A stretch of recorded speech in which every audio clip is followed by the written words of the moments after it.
ମତେ ନ ଚିହ୍ନିକି ଅଛି ତମେ ଗନ୍ଧ ସେ ଶୁଣି ନାଇଁ ଦେବତୁଲ୍ୟ ଲୋକ ପୁରା ତମେ ତମ ମୁଁ ଚିହ୍ନି ଦେବତୁଲ୍ୟ କେଦି ତମେ ସେ ଦେବତୁଲ୍ୟ ନାଇଁ ନାଇଁ ତମକୁ ବଢିବି ଗାଁ ନାଇଁ ବଡ଼ ନହେଲେ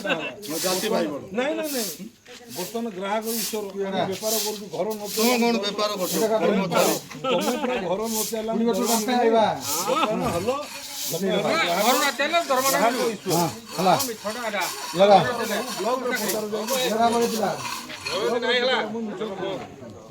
ବ୍ରସ୍ କରିକି ଜଳଖିଆ ବି ଖାଇ ନାହିଁ ଟାବଲେଟ୍ ଖାଇନି ସକାଳୁ ଟାବଲେଟ୍ ଖାଇବା ଲୋକ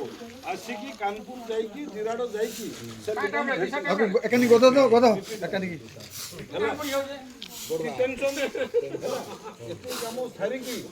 ମୁଁ ଫେରିକି ଫେର ଆଇଲାଣି ଆମର ଆଜ୍ଞା ମାନେ ହଁ ତମେ ଯେଉଁ ବାଟରେ ଥାଅ ମୁଁ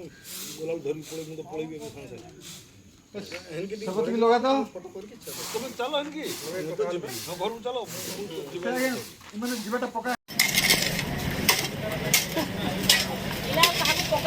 ନାଇଁ ନାଇଁ ଆଉ ନାଇଁ ଆଉ ଦ୍ୱିତୀୟ ବାର ହେଇପାରିବ ନାହିଁ ନାଇଁ ଯାହାକୁ ଦେଖିବ ପିଟିବ